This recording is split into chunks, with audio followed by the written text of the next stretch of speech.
받기 전에 드리는 예배, 그렇게 정하고 잠시 하나님의 말씀 강론합니다. 우리의 사는 삶에서 여러분들은 우리의 인생을 어떻게 정의하실 수 있겠습니까? 또 인간관계는 어떤 모습으로 형성되고 있으십니까? 또 우리의 자녀들에게 또 인생을 가르칠 때 어떻게 가르치십니까? 많은 가르침이 있을 수 있겠지만 대표적으로 인생은 주고받는 관계다, 기브 앤 테이크다, 이런 이야기들을 저도 또 아마 아이들에게 부모님으로부터 살면서 체험하고 터득한 것 같습니다. 말 그대로 우리는 철저한 주고받는 관계 가운데 삽니다. 주면 받아야 되고요, 받으면 또 그냥 넘어갈 수 없어서 줘야 되는 그런 일들. 여러분 직장에서 사시는 분들, 또 회사에 있는 분들, 자녀를 향해서도 마찬가지인 것 같습니다. 자녀들을 향해서 투자를 많이 하면 사실 우리 흔한 말로 인풋이 많으면 아웃풋이 많을 것으로 기대하지 않습니까? 저희 아이들 키웠을 때도 그런 생각을 합니다만 아들, 딸들한테 좀 돈이 많이 들었어요.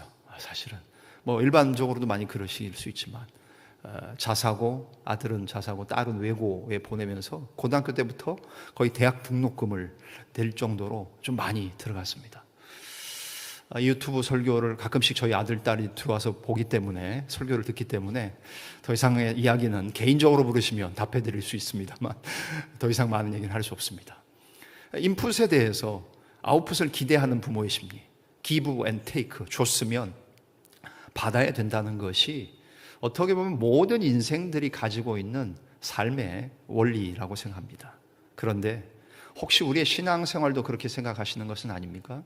하나님과 우리와의 관계를 give and take로, 주고받는 관계로 생각하는 계산의 논리가 신앙생활에 스며들 때 예배는 예배가 아니라, 더 이상 예배가 아니라 거래로 전락하고 만다는 사실입니다. 예를 들면 이런 거지요. 내가 이만큼 헌금했어요. 내가 이만큼 기도했습니다. 내가 이만큼 봉사했어요. 또 목사나 사역자들은 내가 평생을 주님께 이만큼 드렸으니 하나님, 저는 고생해도 되니 저희 자녀들, 다음 세대들은 하나님 복 주시고 은혜 주시고 저보다 더 잘 되게 해주십시오 하는 마음이 왜 저라고 제 마음 가운데 단 1도 없겠습니까? 그런데 그런 생각을 하는 순간 사실은 이것은 주고받는 관계로 일반적인 인간관계와 삶의 원칙처럼 생각되는 경우가 되기 시작하면 더 이상의 예배가 아니라는 겁니다. 오늘 본문의 이야기는 여러분이 잘 아시는 이야기입니다. 우리가 솔로몬에 대한 이야기, 또 솔로몬과 관계된 에피소드들 여러 가지 가운데에 부정적인 것 빼고 본받기를 원하며 또 하나님 앞에서 우리 자녀들을 위해서 기도하고 우리 자신들을 위해서 기도할 때마다 빠지지 않고 등장하는 본문 중에 하나가 오늘 본문의 내용입니다. 그런데 오늘 본문을 가지고 우리는 예배라는 차원에서 포커스를 맞춰서, 초점을 맞춰서 우리가 받기 전에 드리는 예배를 어떻게 드릴 수 있는가, 그것을 솔로몬은 어떻게 보여줬는가를 좀 살펴보기를 원하는 것입니다. 첫 번째, 솔로몬이 드렸던 받기 전에 드리는 예배는 어떤 예배였습니까? 계산 없이 드린 예배였다는 사실입니다. 본문의 말씀 우리가 1절부터 3절은 안 읽었는데요. 한번 1절부터 3절 본문 한번 보실까요? 눈으로 한번 따라 읽으십시오. 제가 읽겠습니다. 솔로몬이 애굽 왕 바로와 더불어 혼인 관계를 맺었어요. 원어 성경을 보면 솔로몬이 자원해서 바로의 사위가 되기를 원했다라고 되어 있습니다. 그러니까 시킨 게 아니에요. 애굽 왕이 당시 최대 강대국이어서 야, 너 내 사위해, 내가 딸들 줄 테니까 예, 어쩔 수 없이 갈게요, 이게 아니었다는 거예요. 솔로몬이 애굽 왕 바로와 더불어 혼인 관계를 본인이 원해서 청해서 맺었고요, 그의 딸을 맞이했고 아버지 다윗 성에 데려다가 두고 자기의 왕궁과 여호와의 성전과 예루살렘 주위의 성의 공사가 끝나기를 기다리니라. 2절, 그때까지 여호와의 이름을 위하여 성전을 아직 건축하지 아니했던 때입니다. 즉 이스라엘 백성들 가운데 제1성전은 솔로몬 성전, 제2성전은 스룹바벨 성전, 제3성전은 보수에서 했지만 제3성전이라고 부르는 헤롯 성전이 이스라엘 역사 가운데 단 3번의 성전이지 않습니까? 결국 솔로몬이 아직 성전을 건축하기 전이에요. 여호와의 이름을 위하여 성전을 아직 건축하지 아니하였으므로 백성들은요 어디서 제사했냐 하면 산당에서 제사했어요. 3절 한번 보실까요? 3절 솔로몬이 여호와를 사랑하고 그의 아버지 다윗의 법도를 행하였으나 그러나 어때요? 그 역시도 산당에서 제사하며 분향하였더라 라고 말합니다. 배경은 결코 이상적이거나 아름답지 않습니다. 아직까지는 완전하지 않은 미완의 신실함, 하나님을 향한 믿음을 완벽하게 하나님이 100% 만족하실 정도로 예배하고 있는 상황은 아니었다는 겁니다. 솔로몬이 애굽 바로의 딸과 정략 결혼을 했어요. 3절에 백성들은 아직 산당에서 제사하고 있었는데 여전히 혼재되고 불완전한 현실 속에서 이야기가 시작되지요. 그래서 우리가 읽었던 3절에서도 얘기하는 것처럼 아직 그 역시 솔로몬 역시 지역 산당에서 예배하며 제사를 드리고 향을 피웠다는 사실입니다.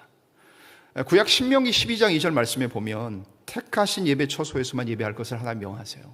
이스라엘 백성들은 하나님이 정한 곳, 정한 처소, 성전이 지어지면 성전, 성막, 회막 거기에서만 예배했어야 됐어요. 근데 그들은 여전히 우상을 숭배했던 산당에서 예배하는 것을 병행하고 있었다는 이야기입니다.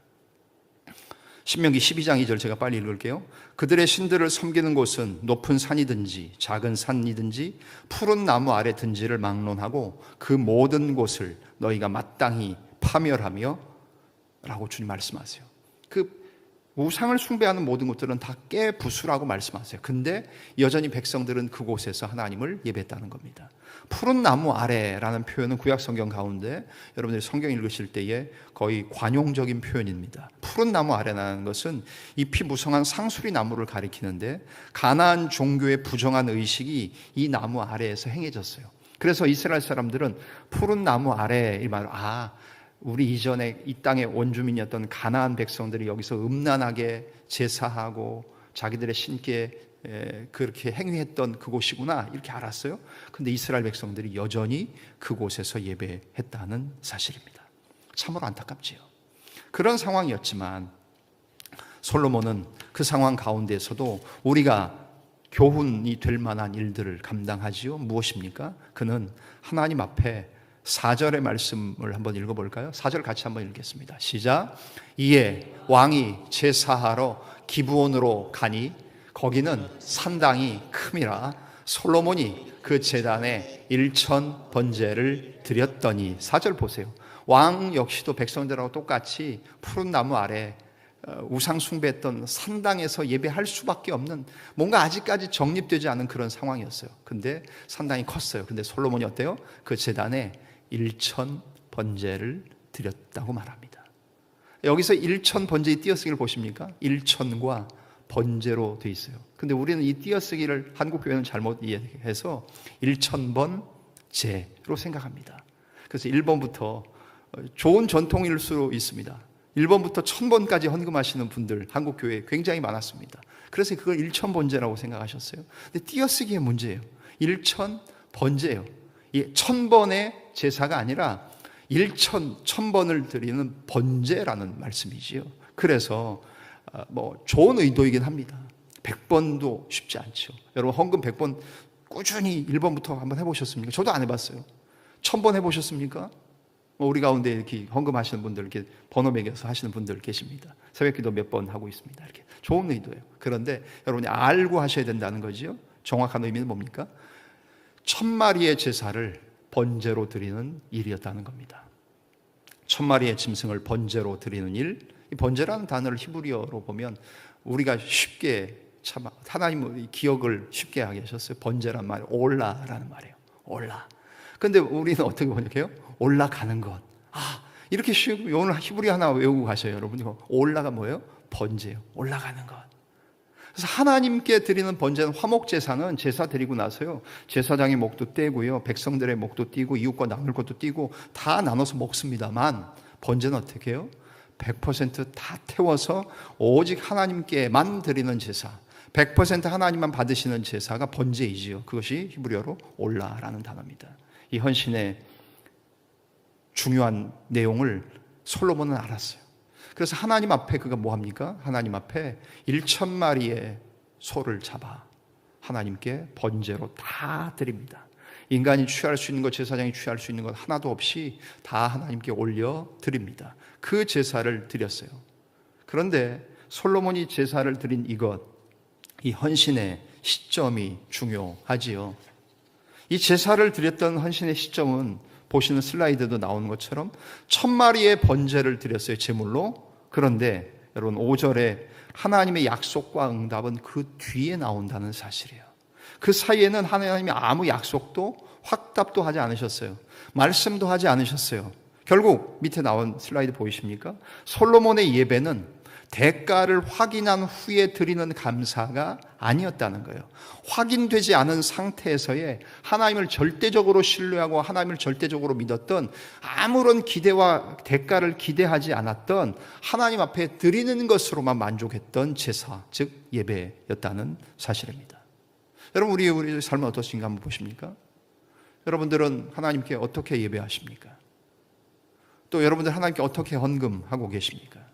예를 들면 뭐 일이 잘 되고요, 잘 풀리고 계약이 성사되고 여러분이 오늘 하루에 매출이 뭐 이렇게 많이 되시고, 우리 뭐 제가 이렇게 개인적인 상황들을 이렇게 압니다만, 이렇게 하루에 매출 최소한 얼마 하셔야 되는 게 있잖아요, 그죠? 얼마 매상을 올려야 되는 액수가 있습니다. 그거 하고 나서 야 감사하다. 그래가지고 돌아오는 주에 하나님 감사합니다.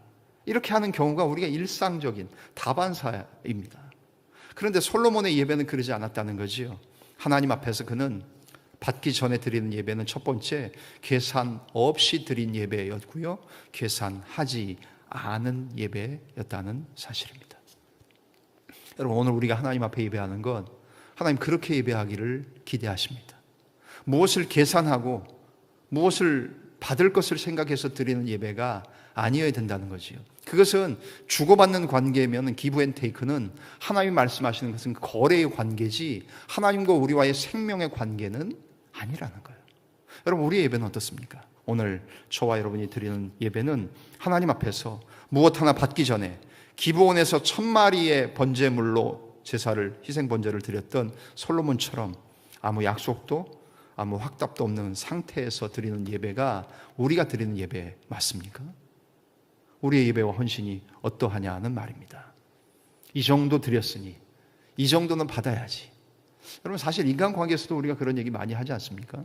내가 저 사람한테 밥을 한 10번 살면 저 사람은 한 번쯤은 살 것 같은데, 여러분 그러지 않으십니까? 저는 옛날에 그랬습니다. 야, 내가 밥을 이 정도 사면 저 사람도, 야, 그래도 뭐 내가 15번, 20번 정도 사면 자기도 한번 사야 될 텐데, 뭐 이런 생각. 근데 여러분, 하나님과의 관계도 그렇게 계산해서 나온다면 그것은 예배가 아니라 거래라는 거지요. 솔로몬처럼 아직 아무것도 받지 않은 자리에서 오직 하나님이 어떤 분이신지에 대한 신뢰, 믿음, 사랑, 헌신, 그것으로 드리는 예배, 계산하지 않은 예배, 계산 없이 드리는 예배, 그것이야말로 하나님이 기뻐하시는 예배라는 말씀입니다. 두 번째 생각해 볼 것은 이것입니다. 그렇게 했더니만 어떻게 합니까? 예배도 하나님 앞에 계산 없이 드렸고 계산하지 않은 예배를 드렸을 뿐만 아니라 그는 그의 기도 역시도 하나님 앞에 계산 없이 구하는 기도를 드리게 됩니다. 5절부터 9절의 내용인데요, 5절부터 9절의 내용의 이 말씀은 사실 야곱이 밧단 아람으로 도망가다가 베델에서 여호와를 만났던 베델 체험과 사실 비슷한 장면입니다. 그렇죠? 꿈에 하나님을 만나는 것. 여러분, 꿈에 하나님 만나십니까? 개꿈 꾸시고 그죠? 진땀 나는 그냥 악몽을 꾸셔도 꿈에 하나님 만나십니까? 꿈에 하나님 만나면 참 대단한 사람입니다. 솔로몬 수준이고요, 야곱 수준입니다. 그렇죠? 우리 잘 때 저같이 우리 대부분의 사람은 피곤하면 꿈도 안 꿉니다만, 꿈도 안 꾸지만 꿈을 꾸되 여호와 하나님을 꿈꾸었던 솔로몬의 꿈의 내용 보십니까? 5절 말씀 보실까요? 5절 보십시오. 기브온에서, 그러니까 산당인 기브온까지 예루살렘에서 가서 거기서 1000마리의 제물을 가지고 번제를 드렸어요. 여러분, 한번 생각해 보세요. 사실 1000 번제도 하루에 다 드리기는 어려웠다는 게 학자들의 의견입니다. 그래서 한 며칠에 거쳐서 예배했을 거예요. 제사했을 거예요. 그죠? 근데 그날 거기서 잤습니다. 기브온에서 밤에 여호와께서 솔로몬의 꿈에 나타나시니라 하나님이 먼저 물으세요. 이르시되 내가 내게 무엇을 줄고 너는 구하라. 여러분, 이 말씀은요, 하나님 앞에서 솔로몬이 꿈을 꾸되 하나님이 굉장히 부드러운 어조로 말씀하시는 겁니다. 마치 아빠가 자녀에게 야, 너 뭐 필요하냐? 이렇게 소원을 묻듯이 다가오신 그런 장면이라는 거지요. 값을 지불한 사람에게 주는 거래로서 하나님 오신 게 아니고요. 하나님과 우리와의 부모와 자식의 관계 안에서, 사랑의 관계, 언약인 헤세드의 관계 안에서 하나님 오셔서 자유롭게 초청하시고 제안하시는 말씀이라는 거지요. 그래서 솔로몬이 이렇게 하나님께 이야기합니다. 6절부터 9절은 감사, 겸손, 간구가 다 담긴 너무나도 아름다운 표현이니까 6절부터 9절 한번 같이 한번 읽으실까요? 읽겠습니다. 시작. 솔로몬이 이르되 주의 종 내 아버지 다윗이 성실과 공의와 정직한 마음으로 주와 함께 주 앞에서 행함으로 주께서 그에게 큰 은혜를 베푸셨고 주께서 또 그를 위하여 이 큰 은혜를 항상 주사 오늘과 같이 그의 자리에 앉을 아들을 그에게 누구예요? 그의 자리에 앉을 아들을 누구예요? 자기 자신 얘기하는 거예요. 하나님 앞에 너무 감사한 거예요. 우리 아버지 다윗에게 은혜, 헤세드의 그 언약에 기초한 사랑을 통해서 은혜를 주신 하나님, 그래서 많은 것들을 베풀어 주셨고 그 은혜로 말미암아 오늘 지금 여기에 있는 이 현실과 같이 그 왕의 자리에, 아버지의 뒤를 이을 자리에 앉을 아들인 나를 내 아버지 다윗에게 주셨나이다. 얼마나 감사하고 있어요? 7절 보실까요? 같이 읽겠습니다. 시작. 나의 하나님 여호와여, 주께서 종으로 종의 아버지 다윗을 대신하여 왕이 되게 하셨사오나 종은 작은 아이라 출입할 줄을 알지 못하고 8절이요. 주께서 택하신 백성 가운데 있나이다. 그들은 큰 백성이라 수요가 많아서 셀 수도 없고 기록할 수도 없사오니 9절. 누가 주의 이 많은 백성을 재판할 수 있사오리까? 듣는 마음을 종에게 주사 주의 백성을 재판하여 선악을 분별하게 하옵소서. 아멘. 하나님께 감사하는 마음이 있을 뿐만 아니라 자기를 연약한 존재, 나는 작은 아이입니다, 출입을 잘 할 줄 모릅니다, 왼쪽 오른쪽 잘 모릅니다, 신발도 왼쪽 오른쪽 바꿔서 신는 그 정도의 꼬맹입니다. 겸손을 얘기했죠. 그 다음에 간구한 게 뭐예요? 하나님, 제가 구하는 것은 하나님의 백성 아닙니까? 이 수많은 주의 백성의 마음을 제가 어떻게 다 알겠습니까? 하면서 그가 뭐라고 말합니까? 제가 원하는 건 이겁니다. 하나님의 음성을 듣는 마음을 주셔서 주님의 백성을 잘 인도하고 선악을 분별하게 해주십시오.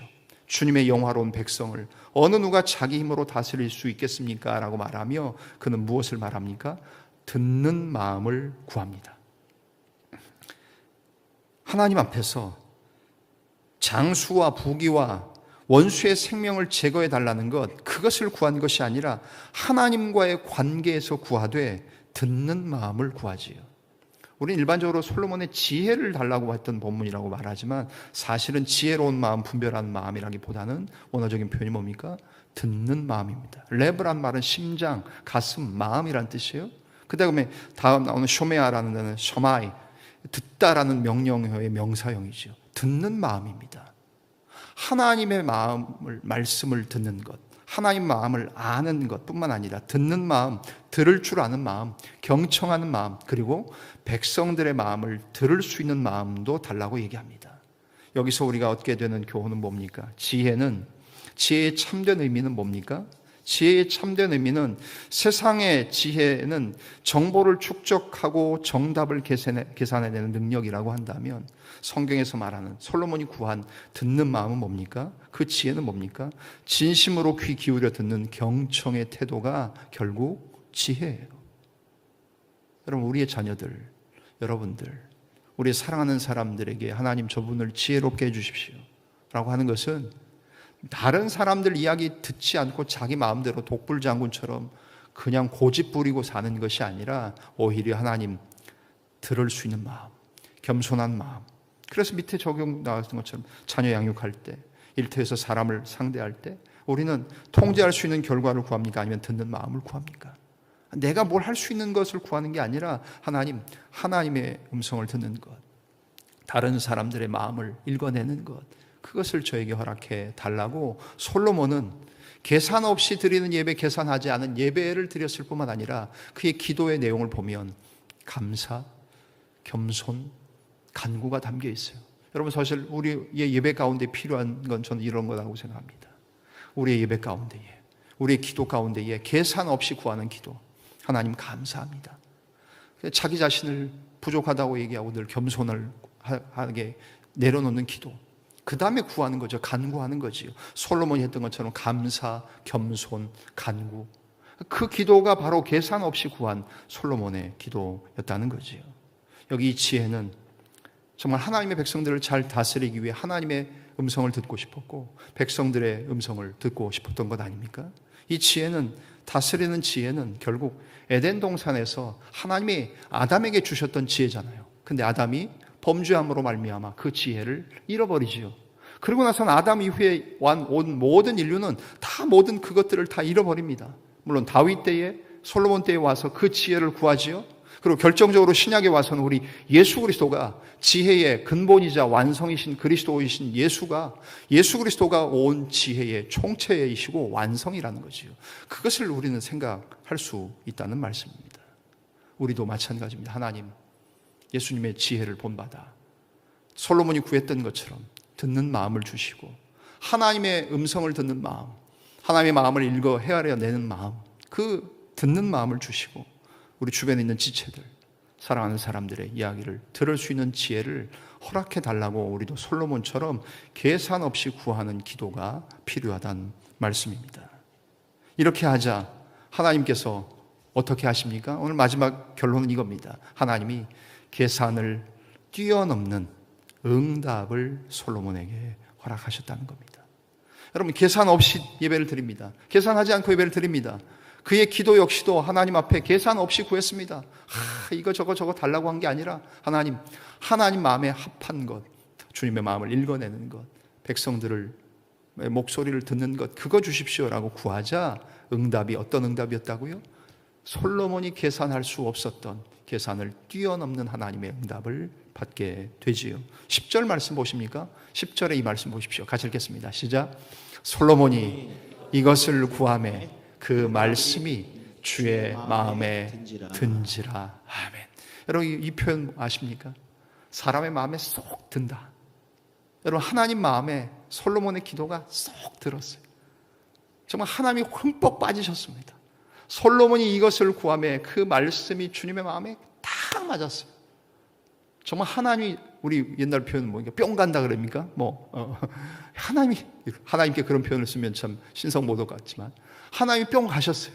여러분, 우리 사람들 사이에도 서로 사람의 마음에 들어야 되지 않습니까? 그런데 솔로몬의 기도가 하나님 마음에 꼭 들었다는 이야기입니다. 여러분, 하나님 얼마나 기뻐하셨을까요? 웃으시는 하나님 아십니까? 예수님이 웃으십니다.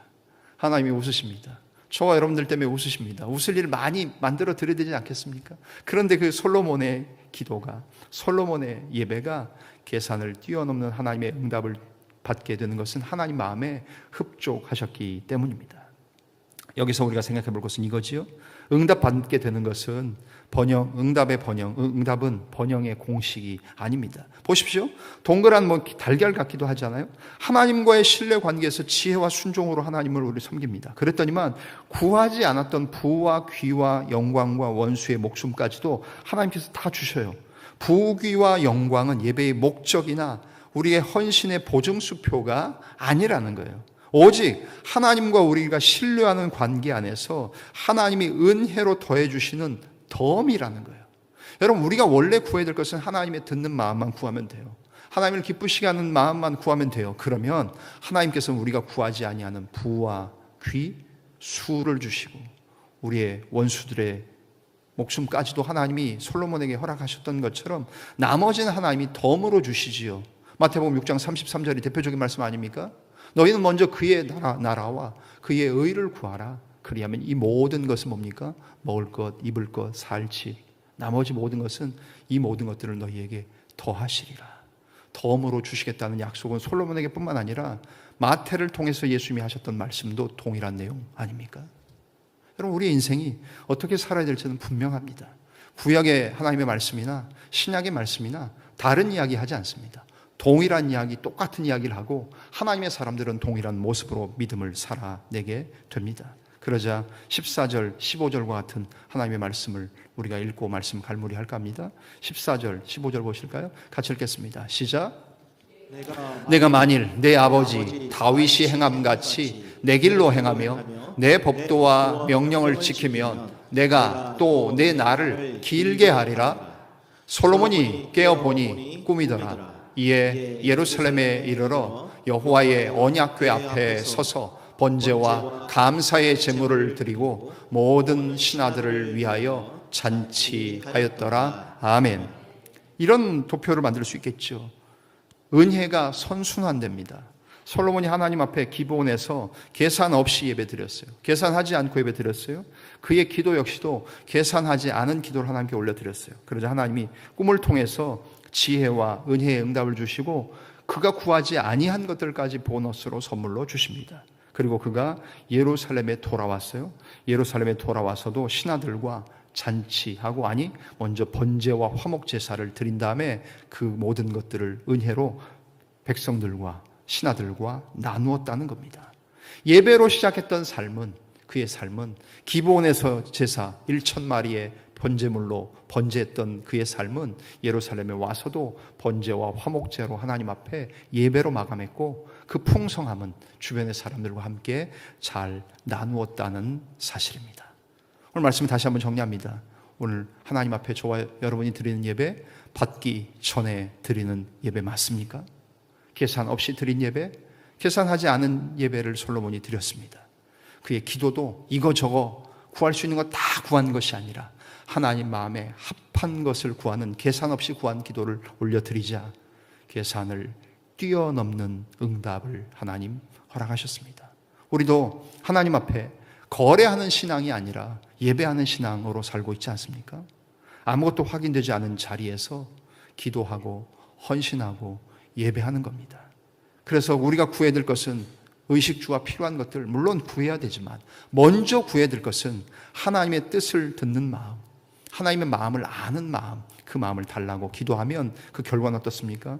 계산을 뛰어넘는 은혜와 그 풍성함을 가지고 우리 주변에 있는 지체들과 함께 나누게 되는 아름다운 모습, 솔로몬이 드렸던 그 예배처럼, 그 기도처럼 우리도 계산할 수 없는 하나님의 응답을 받아 누리시는 저와 여러분들, 오늘 잠시 뒤에 출근하시는 사랑하는 우리 자매님들, 형제님들, 여러분의 일터와 가정에서 결과가 보장되지 않아도, 무엇이 확답된 거 없어도 여전히 하나님 앞에 계산하지 않고 드리는 예배, 계산하지 않고 드리는 기도가 있으십니까?